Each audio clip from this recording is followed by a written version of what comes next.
Well, Merry Christmas, my friends. It's Christmas Eve afternoon here in New York.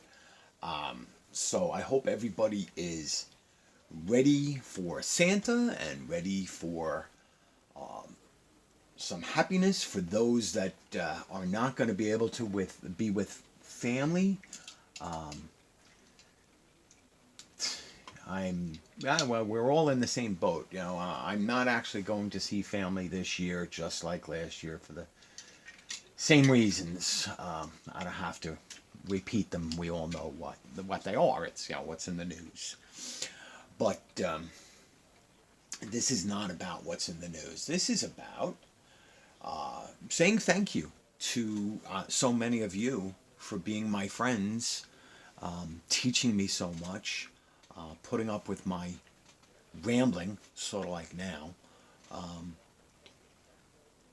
When I started up again collecting diecast, just when all this nonsense started, almost 2 years ago, or about 2 years ago, and then when I learned about all the diecast channels on YouTube and started interacting with so many of you, this has become a real joy. Now, recently I've had a lot of things come up, vacation, work, other commitments. So I haven't been as busy on YouTube, and I will gather speed again and so forth. Sorry, that's ooh, I think I'll try this. Dark chocolate is good for you. My doctor said so. So this week, of course, I cracked open and made a couple of short videos with the Hot Wheels remote control Cybertruck, and rightfully so. Some of my friends that know that I have a lot of cats, they're like, I want to see the cats chase it. Well, so do I. But the cats had other ideas. Can you believe the little bastards? They, hold on. They wouldn't chase this little thing. I am stunned, silly cats. But I'll tell you what, for 20 bucks, whether it's the Cybertruck or any of these little Hot Wheels remote control cars, for 20 bucks, it's not bad. And it's very reminiscent of another little remote control car that I have had for years that finally died. I'll pick that up real quick. Hold on.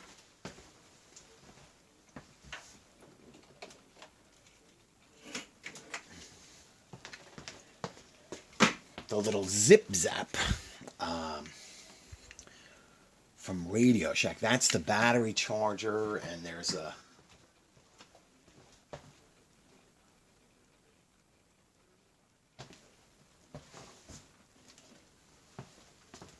little remote for it. But this thing doesn't work, so I have a thing for little remote control cars, and I actually had my cat knocked it off the shelf, and that was after I found out that the battery wouldn't charge. So, but not bad for 10 years, I think. And the Hot Wheels ones are only, well, I mean, if you find them in the store, they're only 20 bucks. So there's that.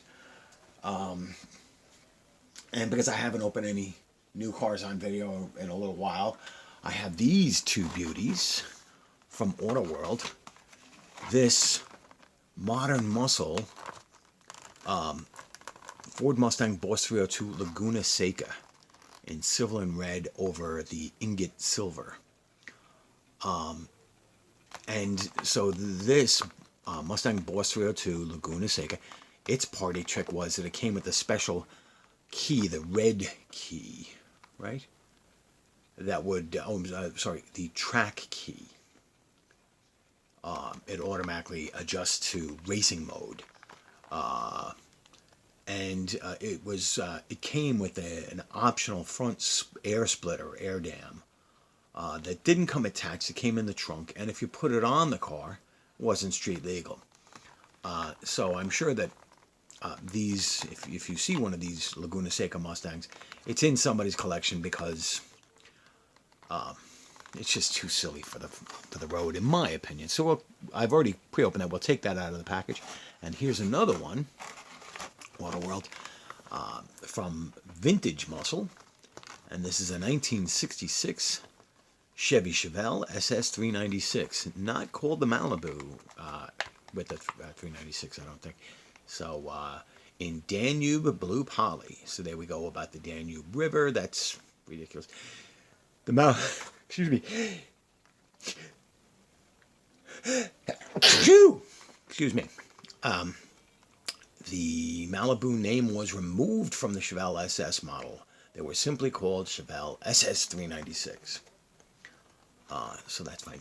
And my mother's father, my grandfather, had a 66 Malibu 4-door in a very dark color. I don't know whether it was dark blue like this or black.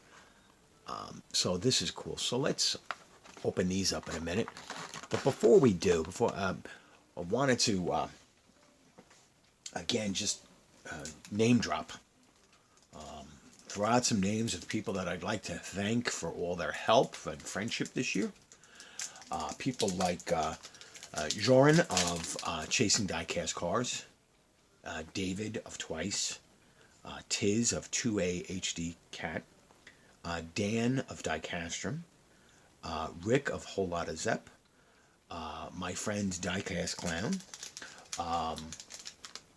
Matchbox Man, David Deason, Mike Dyson down there in Louisiana. I hope all of you guys have a great holiday season. There's Fexdeath in Australia, Tyrone down in Perth with Ultimate Diecast and building the Ultimate Diecast collection. Casey down in Tasmania, thank you very much. Up in Canada, there is George of George's Miniature Cars collection. There is Bog of Red Room Diecast. Out in California, Gary, thank you, of Gary's Diecast. He's out there in North California, I think, near Sacramento.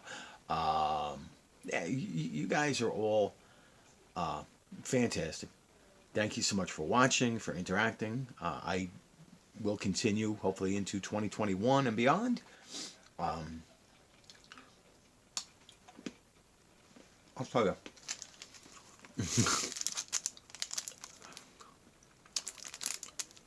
Every Christmas at the office, I get candy and everything like this, so I just have to be a little careful. It's good. I love it. But dark chocolate is healthier than milk chocolate. It's got more antioxidants. So that's a great thing. So before I go off the rails here, too late. Let's take a look at this. Now, you know I love Mustangs. And I like the 2010, the 2005, 2012, all these Mustangs. I mean, I'm a huge Mustang fan. These are great. But this particular package, the Laguna Seca package, is something that I would never buy in a million years. These wild red wheels, the red roof, and luckily the model doesn't have it, but the optional adjustable splitter up here that comes out too far. Yeah, these are strictly collector cars. But Autoworld did such a nice job. Look at that. You've got some blue paint there on the valve covers. You've got the what's called the Monte Carlo or strut bar there in silver. It's nicely detailed. Painted or printed headlights. Turn signals. The stripes are done really nice. The wheels, although they're not my style of rims, Autoworld has done a nice job on them. All painted details. The license plate there, L Seca for Laguna Seca. So that's pretty damn cool. like I said, I'm happy to have the diecast. I wouldn't have the real car, and that's sometimes true of, well, like the Cybertruck. I get a kick out of that in diecast, but I wouldn't have one. So, 1966 Chevelle SS. This is a single year body style. I don't have a 65 and 67 on hand, but if you were to see a 65 and 67, they look different from this. 65 more so, but even the 67 has different headlights and grille, different taillights. The overall silhouette is similar, but there are some differences. And this one is a beauty. The chrome trim here on the bottom of the car, the chrome drip rail, vent window, door handle, all that painting done so well. The little cross flags there, which is on every Chevrolet with a V8. The Super Sport script there. The plate there, 396 SS. When I see that on a bigger screen, maybe I can tell what state that is. The headlights, the turn signals, everything done so well. And just a reminder, red line or red stripe tires were a real thing before Hot Wheels. Think about this in 1966. These red line tires were out for a few years before Hot Wheels ever came out. It was Hot Wheels took the idea from the red line. Were they Firestone or Goodyear? Oh, I should look that up. But this is a very cool model. So let's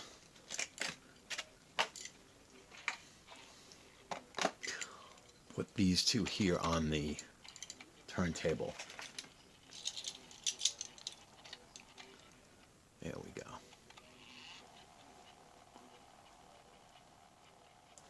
What is it, 46 years between those two cars? So again, I hope everybody has a safe and happy holiday season. I want to thank all my friends from all around the diecast community. I'm hoping to do like a best of video this upcoming week. My best finds or gifts or what I learned this year. I'm sure in that video you'll be hearing a lot about the different friends that we all have here. Saul of Saul's Diecast Dynasty there in the UK. All these great channels. If you look at my subscriptions, there should be most of those. Actually, it's a lot of mixture between that and comedy and Doctor Who and stuff. But if you look at my comments, you'll see these folks. So head on over to their channels. And everybody have a safe, happy, Merry Christmas, Happy New Year, Kwanzaa, Festivus, whatever you celebrate. You guys be good to one another. And thank you for watching. And I will talk to you over this upcoming week. So happy holidays and thank you.